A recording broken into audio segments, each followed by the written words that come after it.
In a world still chasing economic justice, one voice rises to inspire change. From the streets to the boardrooms, from ideas to real action, Cornell Cruz Jr. invites you to listen, learn, and transform. Come from the people, the community, always present, always pushing forward. Together we build opportunity, we build trust, and we build a just economy for all. This is the Just Economy Project, where equity has a sound, and the future begins with you. Welcome, everyone, to the Just Economy Podcast. The Just Economy Podcast is sponsored by the Community Reinvestment Alliance of Florida. My name is Cornell Cruz Jr. I'm the Executive Director of the Community Reinvestment Alliance of Florida. We are a statewide membership organization. What we do is ensure that the banks reinvest into the community per the Community Reinvestment Act of 1977. We also provide collaboration as well as partnerships with our members, between our members, the banks, government, the community at large. We also provide education on the Community Reinvestment Act to all those involved, which involves all of you. All of you are involved as far as the Community Reinvestment Act is concerned. Few updates, a few things to bring up. First of all, we'll be hosting the summit on May 14th at Gulfstream Park. Again, same as we did last year. We'll be hosting the summit there May 14th, starting at 8:30 to 3. We're going to be serving breakfast and lunch, and we will be providing speakers. We'll talk about some subjects concerning the Community Reinvestment Act, plus updates on the Community Reinvestment Act and how it's going. As you well know, the Community Reinvestment Act, in my opinion, is under attack right now by this administration. So I'll give you some updates. I'll be attending the NCRC conference in D.C. I'll be attending that on April 14th, 15th, and 16th with a Hill Day. What we'll be doing Hill Day is we actually go up on the Hill, on Capitol Hill, talk to the Florida legislators about CRA and about initiatives and problems concerning the state of Florida. Last year, I led Hill Day for our state, and we visited 9 Congress folks and senators to talk about things that are going on here in Florida. So I look forward to that, and we'll be bringing you updates on that as well. Also, I wanted to thank you for your participation in the nonprofit capacity building project. This project initially was. The initial investment came from Truist Bank, as well as Comerica and Bank United. What we did with this particular project is this was capacity building funding up to $20,000 for organizations that had budgets of $500,000 or less. They could use the funding from everything from auditing to staffing. We also did a new project with this as well, the financial improvement project with organizations that had a budget of $100,000 or less. Those organizations, we matched them with a certified public accountant who provided free copy of QuickBooks, QuickBooks consultation for the next year, an audit, as well as helping them file their 990. So this is crucial for smaller organizations who are just getting their foot in the door and trying to understand that without that, it's going to be very, very hard to apply for grants and even be considered for a grant. So I want to thank you. I want to thank your total participation in that project. We received approximately 165 applications for the 2 iterations. We funded 44 organizations. Financial institutions, I'm still looking for funding in order to continue that project. So if you're listening, I'd be glad to take a check so we can help these organizations throughout the state build their their organizations through capacity building so they can serve our community. That's the whole object of the game, is to serve our communities and make our communities better. Also, February 26th, we're going to host a listening session. Host a listening session for CRAF members and potential members. Want to hear what you have to say about how CRAF can help you in your organizations. What else can we do besides build those partnerships and collaborations with the financial institutions and educate you on the Community Reinvestment Act. So look forward to that. That will be hybrid. It will be February 26th, 10 a.m. Place to be determined, but we will also have it online so organizations throughout the state can participate. So I look forward to hearing how CRAF can better serve you. So today we're going to touch on a very sensitive subject in our country right now, immigration, and we have Sui Chung from Americans for Immigrant Justice. Sui Chung, from the Americans for Immigration Justice here today, and she's going to talk to us about immigration, what they do as far as the Americans for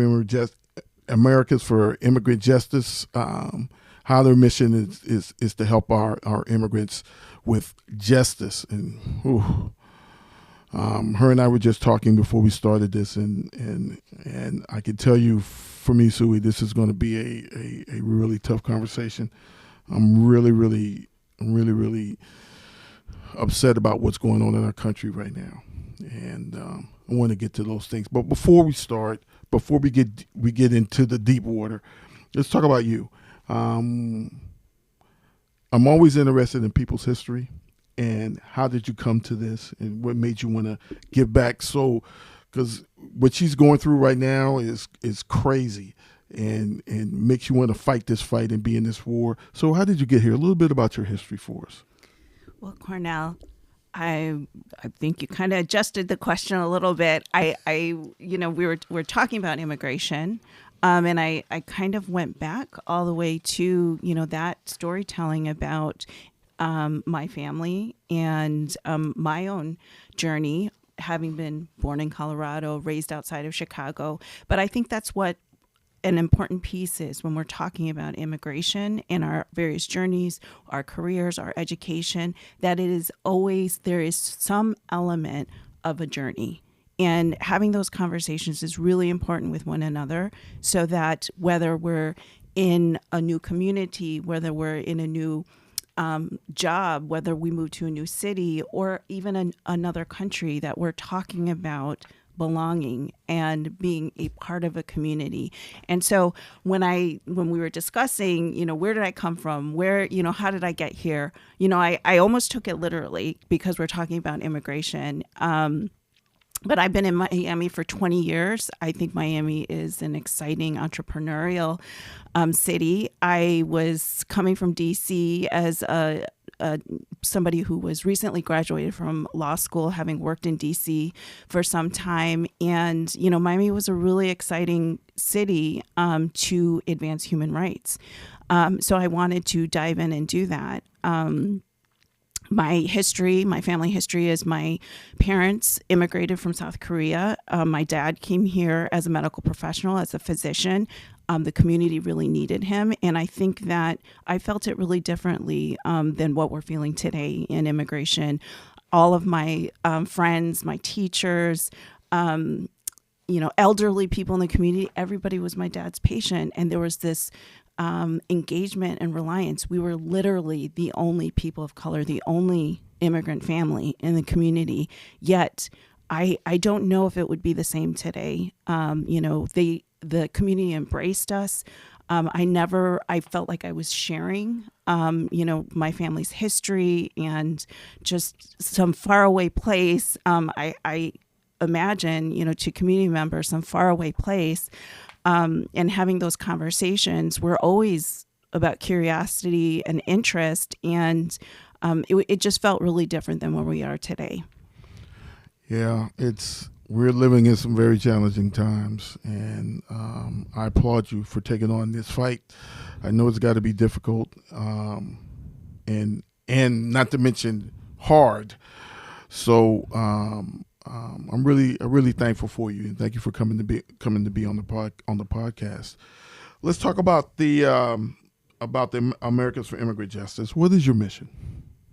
Well, our mission is to advance human rights, to pursue due process for immigrants, ensure that they do have a fair process. There is no right to free representation in any type of immigration proceedings. We represent a variety of different immigrants in a variety of different stages. We could be assisting an individual pursuing naturalization. Finally, at that stage, some of our clients have served in the military, and we want to ensure that they get over the finish line. Even accessing permanent residency is not what people think. It isn't. There isn't the right way or the wrong way of pursuing an immigration process. A lot of times it's framed in that language, but it's a lot more nuanced and complex than a right or wrong way, because very much when individuals may have crossed the border and pursued some humanitarian relief, they may be on their pathway to successfully receive permanent residency. And as a first world nation, as a leader in the world, there's certain human rights processes that we've agreed to honor and fulfill in terms of allowing individuals to engage in that process and finish the process as the legal construction permits them to do. So I think that's something, we need to remember, that it is not just immigration, but any type of legal process. Because we are an advanced nation, we have to remember that those processes need to continue in a legal and in a efficient and a rational manner, and it isn't just chaos. So, we keep hearing that narrative about the right way or the wrong way, or they came here the wrong way, or go back home and do it right. We keep hearing that narrative. Where do you think that comes from? I think it is a pursuit to really draw lines and other certain populations. And it is this concept that there really isn't enough to go around. I think that engaging in that type of narrative is really dangerous when we have seen, workforces shrink. We see healthcare industry suffering. We're seeing costs go up, and our farm workers not being able to engage in the work they need to do. And so, our U.S. economy not being able to fulfill its full potential based on the fact that these dangerous narratives have existed and become extremely elevated at this point in time. And so this type of language is really, really dangerous for the success of our nation in order to continue forward in a positive way. At some point, our elderly are not going to be able to be sufficiently supported. There isn't enough workforce to continue forward, whether it is in the healthcare industry, whether it is in keeping costs low, or whether it is just replacing the population as it needs to in order to support an elderly population.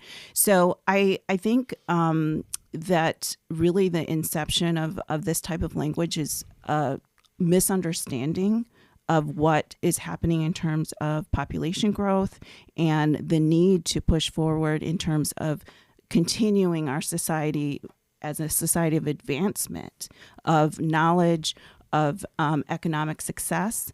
And it's not economic success that only allows for a certain number of people to benefit.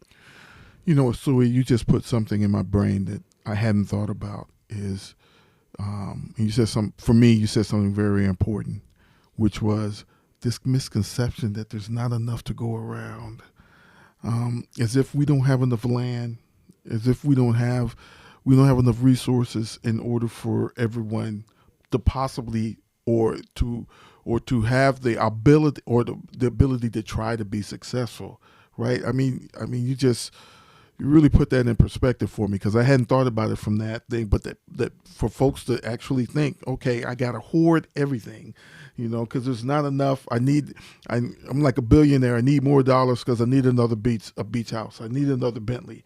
I need those items or I can't survive. And this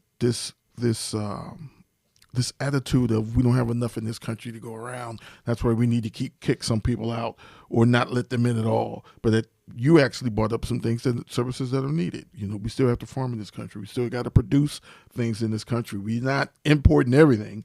We still got to produce some of those things. And there's some places or some areas of work that, lack of a better word, Americans who live in this country just won't do. They won't do that type of work. So as you continue to advocate and work for folks to have a fair shot at being in this country and coming to this country and doing the thing that needs to be done, I'm going to ask you a question that I didn't include. What frustrates you most about the process? I think what frustrates me the most is the lack of care, really, and the lack of listening right now. Even when we talk about our criminal justice system, there's this concept of what's called prosecutorial discretion.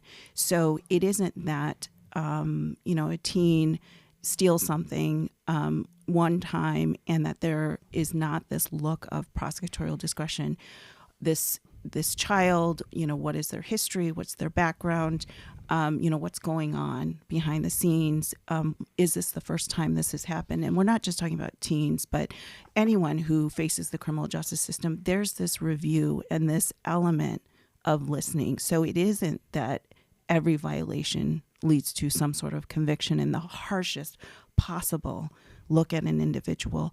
And we used to have that in immigration just in the last 4 years, this element of let's look at the totality of the circumstances. Let's see what's really going on, because it isn't possible right now in the way that our immigration system is adjudicating cases and looking at cases that we can do things overnight, quickly, fast. And the way that we are right now processing people so quickly and just pushing them through a system without really listening to the fact that they've been here 20 years with no violations, that they have grandchildren, they've built businesses, they employ multiple people, that we're not listening to the fact that they do have a pathway for resolution, but we have to give it time. This is what the problem is. We have scenarios where individuals have been consistently checking in with ICE on a yearly basis, never violating anything, having work authorization, and suddenly that being stripped. And, we see it the biggest affecting our Cuban community in Miami, and that community being very, very large in South Florida. But individuals walking in and just suddenly getting arrested, being placed at horrendous detention facilities that really, in any first world nation, shouldn't exist. They shouldn't exist in the world, but particularly a country that we like to say is a leader. Yeah, it's, I served in the military for 24 years in numerous missions, and we had rules that we had to follow. Geneva Convention, we had to follow those rules. It's like now we don't have any rules. It's let's be as cruel as possible to try, and I look at it as to try to deter others from coming. But I also got to think that the frustration with the folks who are applying, not just with you as a representative, as a legal representative, but with the folks who are applying to come to this country or stay in this country, is the length of time that it takes. Not just the length of time, but the amount of money that it costs. And I have to say that is one of the reasons why Americans for Immigrant Justice has been where we have been for the last 30 years. We never charge a fee. We're looking only to serve exclusively low-income individuals. But the need is so tremendous. Even if every attorney came forward in the state of Florida and said, I want to volunteer for a pro bono case, the need cannot be met. And this complicated process, that is being facilitated so quickly without any listening and without any patience, despite the fact that there's many positive factors, is really problematic for individuals that have little access to counsel. So in the case of Alligator Alcatraz, we don't like to call it Alligator Alcatraz. I'm going to rename it Everglades for the purposes of our conversation. That facility was built literally overnight. Yes. And the atrocities that are occurring there, every drop of water, all the waste that needs to leave an environment that should not be sustaining what essentially is a tent city. So the chaos that's ensuing to our environment, but to humans, it's really just very astounding. And for weeks, there was no process for our attorneys to speak to individuals. The individuals in that facility didn't have access to a bond hearing, where in the United States, when you are summarily detained, comparing the criminal justice system, you have to be brought forth, given charges, and told why you're there, and given some sort of process as to how you access release. Until Americans for Immigrant Justice filed their access to counsel lawsuit with the ACLU, that process didn't exist. There was no court in this country that took jurisdiction of those individuals. So whether I was taken, you were taken, or anyone was summarily taken, how do we claim and how do we ask for release or to engage in a legal process? It didn't exist. So that's really, really stunning. And so I have to say that organizations such as Americans for Immigrant Justice, we're serving the poor. We're serving those who need access to counsel, whether in their individual representation or separately in an impact way. If we didn't file this lawsuit, there would be thousands still without any ability to request release, from a facility like Everglades. So I'm going to ask you another question that I did submit to you, because you just brought something up that made me click. So how do you fight the lack of, how do you fight the ignorance of us as Americans who are, some of us are saying, well, this is what we got to do. We got to kick them out. We got to do these things. They don't deserve due process. They don't deserve any of that, when clearly the Constitution says differently. How do you combat that narrative? Because I'm sure, I'm not sure, but I got to think there are people that are totally opposed to what you're doing. I think that the human element and the fact that stories are incredibly important. We started this podcast with a small amount of storytelling. I love listening to other people's stories and hearing their family histories, because I think that's what connects us. There's commonality in all of us. And so, a lot of times we find people who oppose our work, and then suddenly it is their neighbor, their friend, or somebody who's 19 years old who is, their son's best friend, suddenly captured in this really difficult web, and they can see how precipitous everything is and how impossible it is for an individual without an attorney to navigate well.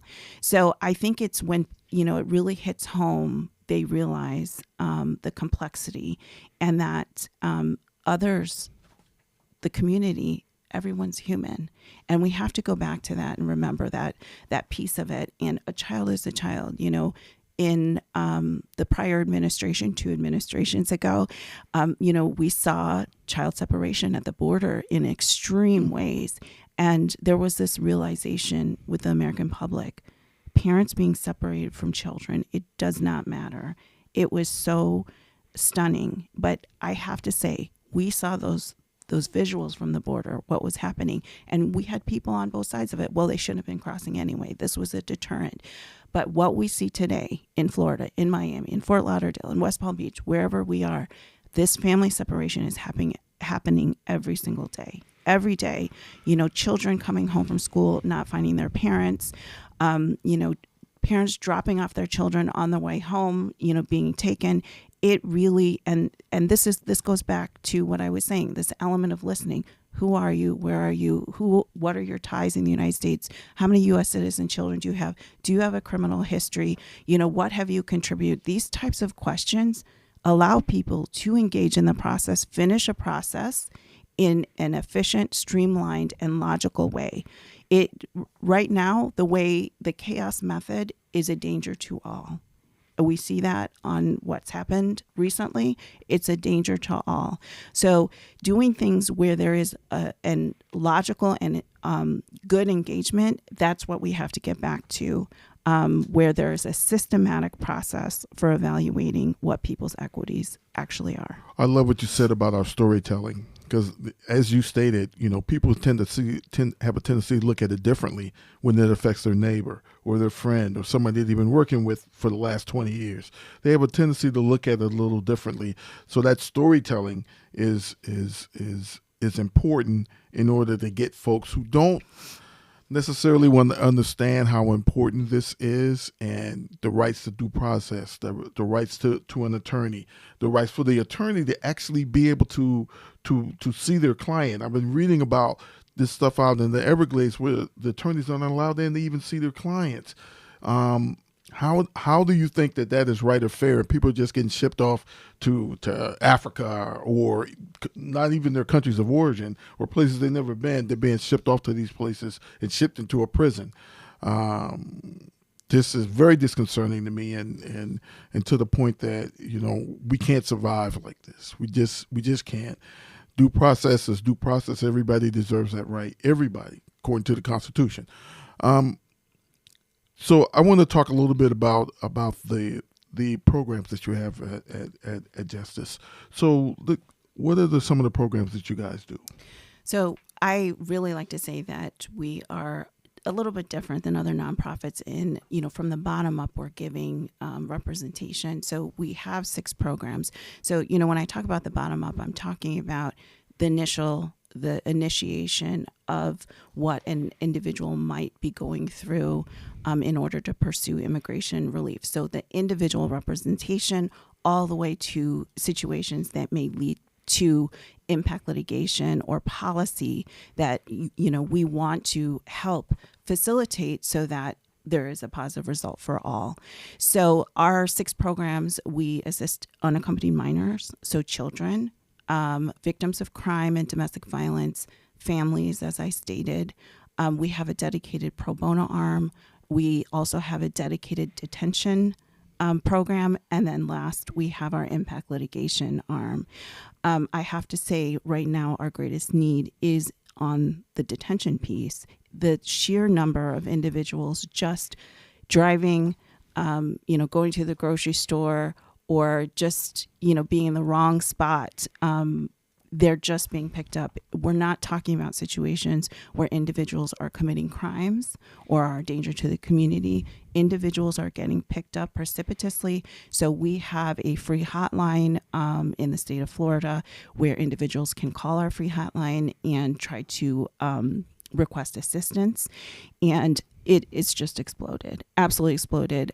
We could never attend to the number of calls that are coming in of desperate individuals looking for representation. That's got to hurt. It is heartbreaking. It is absolutely heartbreaking.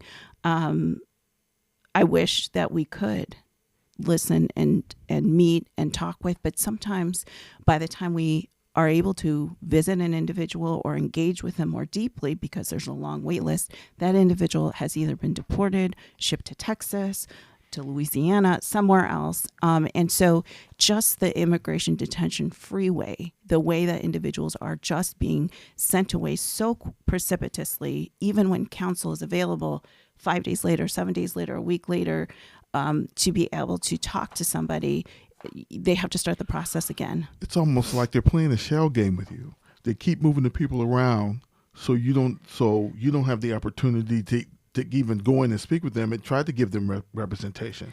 That is what's happening across the nation, which is, when there's a situation where representation has progressed or an individual, an attorney has even engaged in representation, if that client is shipped across the nation and then, there's jurisdictional issues, the whole process might be different, the case law may be different, suddenly they have to find new counsel and start over. So it is this backwards situation where why would an individual be shipped away from pro bono counsel? It just doesn't make sense.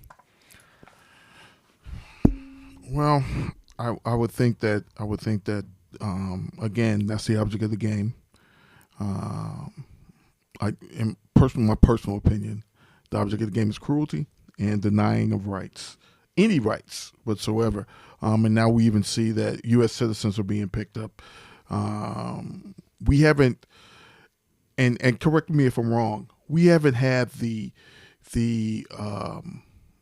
surge here yet as I've had in Minnesota, California, and other places. We haven't had that surge yet in South Florida. Am I right or no? When you're talking about surge, do you mean arrests? Exactly. And so I want to say why Florida is a little different. Florida is different because every county has signed an agreement with ICE to participate in some capacity of varying levels of ICE enforcement. And so it isn't just our counties, but our local governments have too. And so, when you're looking at some other cities, this type of cooperation, instant cooperation, is not necessarily happening.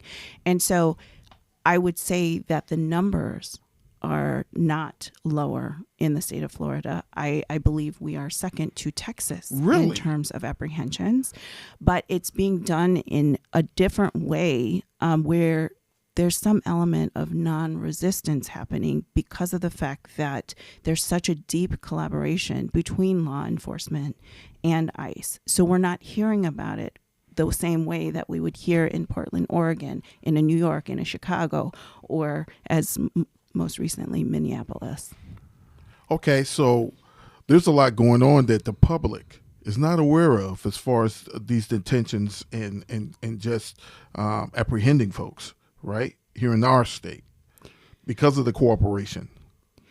Right. And I think there needs to be some clarity, given to the public on that, because when we have police, our local police, who they're supposed to be attending to dangerous situations, crimes, and really that's what they do, is they prioritize what is the biggest need.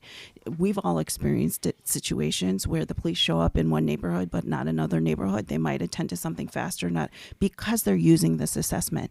However, in the instance now, because there's such a fast level of cooperation, so an individual may be being pulled over because they have a broken tail light. They might be going 5 above the speed limit. If they don't have status, this immediate cooperation happens with ICE, and that's why the arrests are being facilitated so easily and so quickly. And so I'm not sure if the American public really knows that, because that is taking away from where our police force might be expending other energy. And so that's what we say, is that when everybody's targeted, nobody is safe. Understand. Thank you for enlightening me, because I was looking at, okay, we haven't had that surge here like we've seen in other places, but according to Sui, we are having that surge here. We just don't see it because of the cooperation that is done between not just the state, but the municipalities and the counties who are agreeing to work with ICE. Thank you, Sui, because give me something even more to rally around. I greatly appreciate that knowledge. This is why we have our guests come on and talk about the things that need to be said. We're going to take a break, and we'll be right back.